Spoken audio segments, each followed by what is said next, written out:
जय हिंद बच्चों, चलिए देखते हैं मैथ्स के इस महत्वपूर्ण प्रश्न को।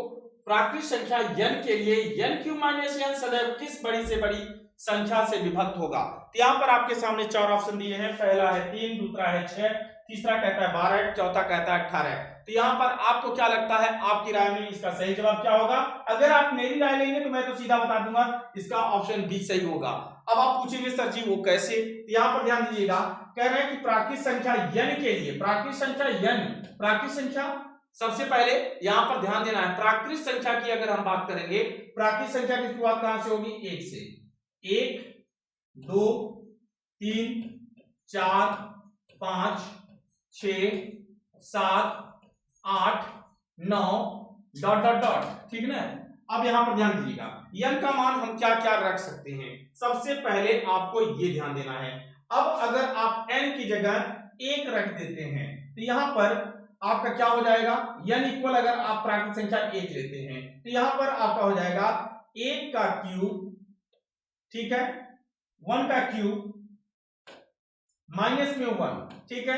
तो आपका क्या हो जाएगा? 1 माइनस 1 बराबर कितना हो जाएगा? 0, ठीक। अगर n इक्वल आप 2 ले लेते हैं, यहां पर आपका क्या हो जाएगा? 2 की घाते 3 माइनस में 2, तो आपका क्या हो जाएगा? 2 दूनी 4 दूनी 8, 8 माइनस 2 बराबर कितना हो गया? 6। अब भैया n बराबर 3 लेने पर, ठीक है, यहां पर क्या हो जाएगा?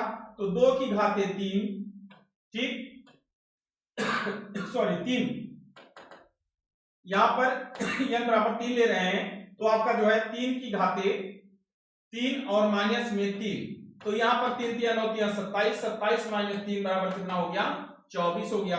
अब n बराबर क्या ले लेंगे? 4, तो 4 की घाते 3, ठीक, और माइनस में 4, 4 चौक 16, 16 चौके 64, 64 माइनस में 4 बराबर कितना हो गया? 60। तो आप देख रहे हैं जितनी भी संख्याएं मिल रही है वो सभी 6 की गुणज मिल रही है। इसका मतलब n का मान आप जो भी रखेंगे सभी संख्याएं जो हैं क्या होंगी? एक के अतिरिक्त जितना भी आप लेंगे सभी 6 की गुणज ही प्राप्त होंगी। इसका मतलब यहां पर आपका ऑप्शन बी हो जाएगा।